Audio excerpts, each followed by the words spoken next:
Yo les gars, aujourd'hui petite vidéo tier list One Piece au niveau des arcs. Alors c'est simple, on aura 5 catégories. Il y a GOAT, il y en aura qu'un. Il y a Incroyable, c'est ceux qui auraient pu être en GOAT, mais malheureusement GOAT, il n'y a qu'une seule place. Et il y a Bien, ça veut dire que tu le regardes, t'es cool, t'es pépère. T'as Passable, c'est tu le regardes, mais t'as quand même envie de passer des petits moments. Et ta bof, c'est vraiment t'as envie de skip l'arc, mais voilà, tu le fais pas par respect à l'œuvre. Donc on commence par East Blue. East Blue, début de One Piece, il commence à créer son équipage, le petit Luffy avec Zoro, Sanji, Nami, Usopp. Juste le seul problème avec Stark, même s'il il est bien, c'est qu'il soit long et lent.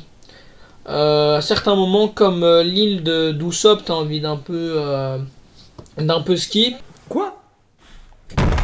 Comment ça, mon ref? Mais dans la globalité des faits, c'est bien. Pourquoi? Car comme je l'ai dit, il crée son équipage. Il y a aussi l'arc Arlong qui est pour moi une masterclass, et l'arc Baratie, mais le fait qu'il y ait d'autres petits arcs avant, comme l'île d'Usopp ou même avec Baggy, ça devient bien et non pas incroyable. Après on a quoi? On a Drum. Drum, histoire très touchante de Chopper avec Iluluk, le roi Paul qui joue le méchant dans cet arc, et d'ailleurs qui va se faire expédier par Luffy dès qu'il l'aura appris. Ça fait un nouveau membre aussi pour l'équipage Chapeau de Paille, un docteur, Usopp, qui va partir avec eux. J'ai bien aimé cet arc, il se regarde facilement. Il n'est pas devant East Blue, mais il se regarde facilement, il est agréable à regarder. Maintenant, quitte à le mettre incroyable, ça il ne le vaut pas. Mais très intéressant cet arc. Alors que l'arc Alabasta avec Vivi, ça c'est incroyable. T'as Luffy qui bat son premier gros adversaire qui est Crocodile, un grand corsaire. Bon, certes, il le bat grâce au scénario, bien évidemment. Non. Avec Aqua Luffy. Mais aussi, tu as la découverte des poneglyphes, du siècle oublié. Tu commences à connaître Nico Robin qui va rejoindre ton équipage. Qui elle connaît les poneglyphes, c'est les lire. Puis après on a quand même tout un peuple qui a été attrapé par Crocodile. Je veux dire, il a bien géré son coup, et puis la marine ne pouvait pas attraper Crocodile vu que c'était un grand corsaire. C'est un arc intéressant à suivre, même incroyable, c'est pour ça qu'il est dans cette catégorie là. Surtout Baroque Works aussi, il y a eu des petits combats sympas comme Zoro Fest Mr. One. Puis après on a Sky PA. Alors Sky PA, je sais que ça va être qu'on va me critiquer peut-être pour ça, mais pour moi c'est dans bof. Vraiment, j'ai pas kiffé l'arc. Il a tout pour être un bon arc, juste moi j'ai pas kiffé le délire. Je skippais quelques moments, même si généralement je fais pas ça, mais là j'arrivais pas à regarder l'anime. Le seul truc qui était bien, c'était le combat final contre Ener avec Luffy, et même avec Sanji qui se sacrifie pour l'équipe. Mais mis à part ça, Skypea, l'histoire autour, ça restera pas dans ma mémoire. Hein. Faudrait peut-être que je relaisse une chance, à cet arc. Mais non, ça m'a rien dit la première fois que j'ai regardé. Alors, Davy Backfight avec Foxy, c'est pas un vrai arc, mais bon. Au début, t'as envie de regarder, c'est sympa, c'est cool. Après, ça devient vite lassant. C'est pour ça que je vais le mettre dans bof, parce que ça reste toujours la même histoire. C'est ils perdent un membre, ils le récupèrent derrière. Le seul truc qu'on peut dire qui est bien avec cet arc, c'est l'Afro Luffy qui existe. Mais mis à part ça, franchement, c'est un arc qu'on peut facilement oublier. Water 7, alors typiquement un arc incroyable. On a la découverte déjà de Franky, puis après Nico Robin qui se fait capturer par le CP9, avec Rob Lucci qui est un antagoniste incroyable. Mais bon, même les combats, Luffy qui débloque le Gear 2. Donc ça c'était un combat incroyable. On a aussi la découverte des géants d'Elbaf. On a aussi Sniper King qui commence, Franky qui rejoint l'équipage. De là, on change de bateau, on passe du Vogue Mary au Sunny. C'est un changement radical un peu d'aventure pour eux. Donc c'est pour ça que cet arc il a trop donné pour qu'il ne soit pas non incroyable. Thriller Bark, bon, je sais qu'il y a des gens qui kiffent, des gens qui aiment pas. C'est vraiment soit t'aimes bien, soit t'aimes pas cet arc. Eh ben moi je suis de ceux qui aiment bien. Le début était vraiment bien. Le milieu de l'arc pas dingue. La fin était bien. Mais l'ambiance que met cet arc est vraiment bien. Avec Gecko Moria qui est aussi un grand corsaire. Le génie, le docteur de génie. C'était vraiment un arc intéressant. J'ai bien aimé aussi bon le Luffy zombie avec les fantômes. Bon, il y a du scénario, bien évidemment. L'arrivée de Kuma, la posture légendaire de Zoro pour sauver son capitaine. Tout ça, c'est des trucs qu'on n'oubliera pas dans cet arc. Je le mets même devant Drum, pour vous dire. Pas devant East Blue, ça mérite pas d'être devant. Mais c'est un très bon arc à regarder. Enfin, personnellement pour moi, même si je sais que d'autres n'aiment pas. Sabaody. Alors Sabaody, un arc incroyable. Faut pas le sous-estimer. On découvre tous les supernovas. On a Kizaru qui débarque sur l'île. On découvre Rayleigh. On a quoi? On a aussi le fait qu'il parle du chèque oublié avec Rayleigh. Kuma qui les éjecte pour aller s'entraîner pendant après 2 ans. Mais ça sera après Marineford, bien évidemment, que Luffy le dira. On a Luffy qui pleure parce que ses compagnons partent. Les uns après les autres parce qu'ils manquent de puissance. C'est tout simplement pour ça. Vraiment un arc à ne pas sous-estimer. On a aussi Luffy qui tape un dragon céleste. Je veux dire, cet arc montre à quel point Luffy a un fort caractère et qu'il fait ce qu'il veut. Et d'ailleurs, il va faire ce qu'il veut grâce à l'arc Marineford. Marineford, c'est GOAT. Tout simplement GOAT. Cet arc a peut-être même duré 100 épisodes, que je les ai même pas vus passer, c'est simple. Tous les épisodes, pour moi, étaient une masterclass. Je veux dire, Barbe Blanche veut sauver son fils, Ace. Ace, le frère de Luffy. Le fils à Gold Roger. Luffy qui vient avec un autre équipage, qui s'allie avec Crocodile qui était ennemi 2 mois plus tôt. Je veux dire, c'est incroyable. Luffy qu'on découvre qu'il a le haki des rois.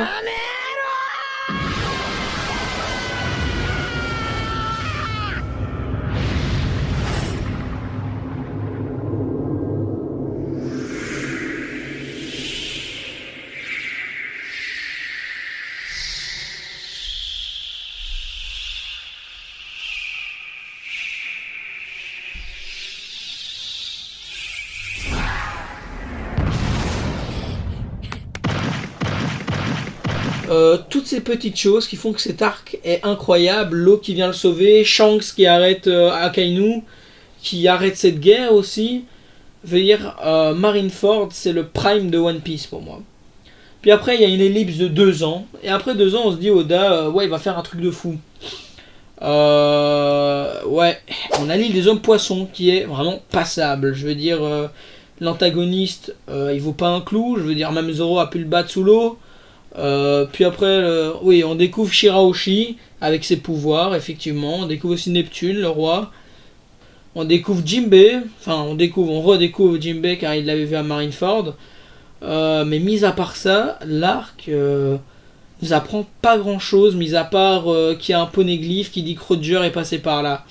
Mais à part ça, l'arc, on peut facilement l'oublier, honnêtement. Punkazar, c'est bien, c'est devant Drum, pas devant Trailer Bark. On redécouvre l'eau, on redécouvre Smoker. C'est un arc intéressant car c'est l'île où s'est battu Aokiji et Akainu, dont la victoire de Akainu. No, God! No, God, please, no! No! No! No! C'est pour ça qu'il est divisé en glace et en magma. Juste, j'ai pas suivi le fait de kidnapper des enfants pour les faire grandir. Par contre, j'ai bien aimé le fait que Doflamingo, qui était aussi un peu derrière cet arc, il travaille avec Kaido pour les fruits du démon artificiel. Ça, c'est intéressant. Le fait qu'on découvre un peu mieux Doflamingo sur cet arc qui vient aller même tabasser facilement Smoker à la fin de l'arc, Aokiji qui vient aider Smoker, toutes ces petites choses intéressantes, la marine qui s'allie à Luffy, à l'eau, tout ça c'est très intéressant. Donc c'est pour ça qu'il est dans bien. Dressrosa. Alors Dressrosa, je suis mitigé entre bien et incroyable. Pourquoi? Parce que Dressrosa, c'est long, c'est rapide à un moment, puis ça devient lent, et puis ça redevient rapide. Donc si je devais le mettre quelque part, je le mettrais pour le moment premier des biens, voire dernier des incroyables, mais on va dire premier des biens. Pourquoi? Donc Dressrosa, comme j'ai dit, c'est long et des fois lent, mais ça reste un arc incroyable, car on a Doflamingo qui est un antagoniste, je pense, le meilleur de One Piece, honnêtement, qui a repris ce qui lui appartenait en tant que dragon céleste, c'est-à-dire sa ville, par la force, puis après, il perdure dans son trône par la force aussi de ses alliés, comme la meuf qui peut se transformer en jouet pour vous faire oublier aussi toute trace de lui, de son existence. On a aussi le flashback de Flamingo et comment il en est arrivé à devenir un antagoniste. On a la découverte de Luffy en Gear 4.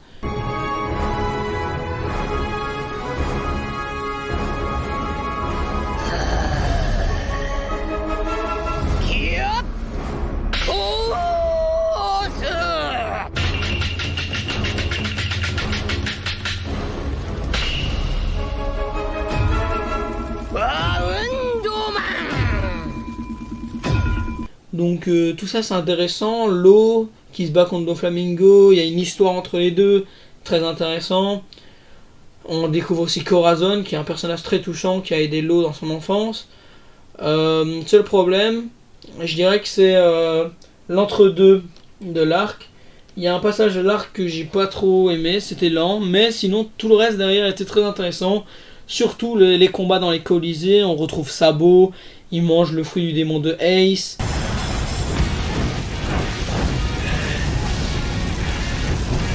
C'est très bien, parce que Luffy, qui pensait avoir perdu 2 frères, en a perdu que 1. Et son autre frère récupère le fruit du démon d'un autre frère mort, de Ace. Puis on découvre aussi Fujitora, nouveau amiral de la marine, qui a un certain charisme. C'est un arc vraiment bien, et même le meilleur des biens actuellement. Zo. Alors c'est simple, c'est incroyable, derrière Sabaody. Pourquoi? Car Zo, c'est vraiment l'arc que je m'attendais pas du tout à être surpris. Au final, j'ai été grandement surpris car on avait l'arrivée des fourreaux rouges à Dressrosa. Ici, on continue à les avoir. On découvre un premier road poneglyph rouge pour découvrir où est One Piece. Le fait aussi que les habitants de Zo ont protégé un membre des fourreaux rouges, quitte à perdre un bras, une jambe. Et en plus, on a l'arrivée aussi d'une nouvelle espèce. On a l'arrivée d'un lieutenant de Kaido qui a voulu justement avoir un de ces fourreaux rouges. Donc très intéressant. Il est un peu court, j'aurais aimé un peu plus long. Après plus long ça aurait été peut-être un peu trop. C'est pour ça qu'incroyable ici, il est dans la bonne catégorie. Whole Cake Island. Alors, c'est pas au-dessus de Dressrosa, mais c'est au-dessus d'East Blue, en bien. C'est-à-dire, c'est un arc long, mais ça va. Je veux dire, les épisodes s'enchaînent assez facilement. Il y a beaucoup de scènes comme Luffy vs Kataguri, la mort de Pedro. Il y a aussi le mariage de Sanji. Le fait que on a un deuxième road poneglyph rouge avec Bro qui fait une masterclass aussi. Tous ces petits éléments font que l'arc est vraiment intéressant à suivre. Donc... très intéressant. Kataguri, en battant Kataguri, Luffy devient le 5e empereur des mers. Il tient tête à des lieutenants mis à prix à 800 millions ou 1 milliard.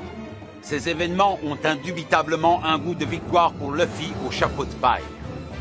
Et pour finir, la conclusion de l'article est sans appel. C'est l'acte de naissance du 5e empereur des mers. Donc c'est quelque chose, une prime d'1 milliard 500 millions de berries.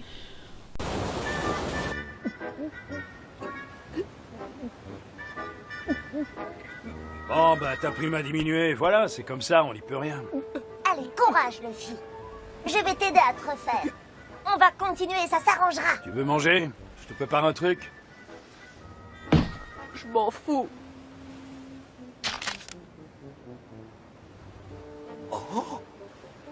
attendez, il y a quand même beaucoup de zéros. Hein? Je recompte. 100 000, 1 million, 10 millions, 100 millions, 1 milliard.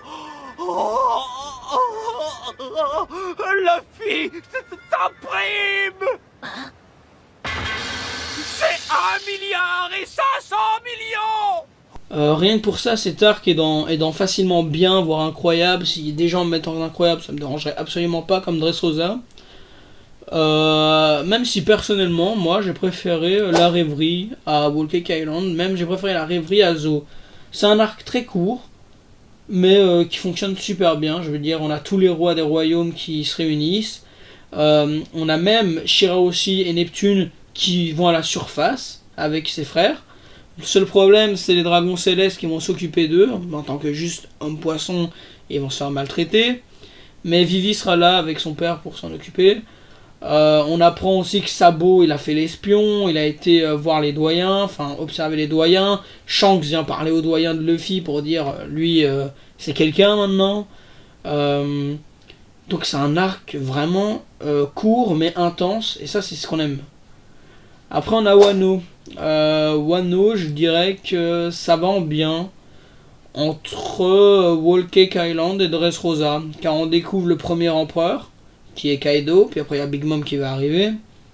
Mais l'histoire de la civilisation de Wano est très intéressante, car avant ils avaient un bon roi, enfin un bon shogun plutôt, mais malheureusement il s'est fait prendre son trône, puis Kaido est venu, il en a fait une ville invivable pour les citoyens. Mais l'arc est long, mais ça va, ça se sent pas totalement, car il y a beaucoup d'action. Luffy qui se bat dès les premiers épisodes, il se fait frapper, il perd, puis après il va travailler pour Kaido, il revient. On a l'arrivée du Gear 5 aussi. Je veux dire, tout ça c'est des éléments intéressants. Il bat le premier empereur, enfin il bat un des plus grands empereurs de One Piece à cette époque-là, considéré comme une défense imbattable, qui est Kaido. On a Law et Kid qui battent Big Mom à 2, donc 2 empereurs en moins, une prime de 3 milliards, il devient un empereur, Luffy.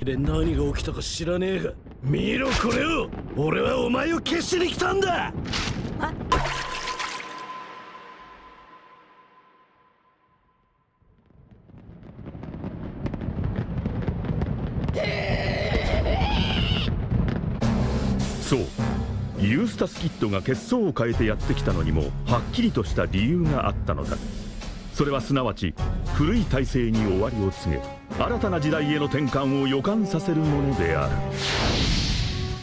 占領道家のバギー、黒ひげティーチ、赤髪のシャンクス、そして麦わらのルフィ。これが新しい皇帝たち、四皇だ。 Donc c'est pas rien, Wano, c'est quand même un gros arc. Et puis on a Egghead. Alors Egghead, il y a quelques épisodes qui sont sortis. Et pour le moment, Egghead, c'est une masterclass, je veux dire, c'est au-dessus de Water 7 pour moi. Pas au-dessus d'Alabasta, je pense pas. Même si ça peut devenir GOAT plus tard, quand on aura vu plus d'épisodes, mais waouh, Luffy Gear 5, Umbro de Lucci, du CP0 cette fois, qui sont tous les deux en éveil. C'est super cool niveau nostalgie. Puis on a Kaku contre Zoro, on a les Vegapunk, on a le fait que la marine va aller tuer Vegapunk qui est sur une île de la marine car il a voulu voir ce qui s'est passé lors du siècle oublié. Luffy qui va devoir protéger Vegapunk. Kizaru et les doyens qui débarquent. Un arc super intéressant. J'espère que ça continuera à être comme ça jusqu'à la fin. Donc voilà, écoutez, ma petite tier list, c'est ça. Pour moi, Marineford top 1. Top 2 Alabasta, on va dire. Top 3 Egghead. Écoutez, vous aurez qu'à dire dans les commentaires ce que vous en pensez de ma petite tier list. C'était tout pour moi. N'oubliez pas de vous abonner, de liker. Bye!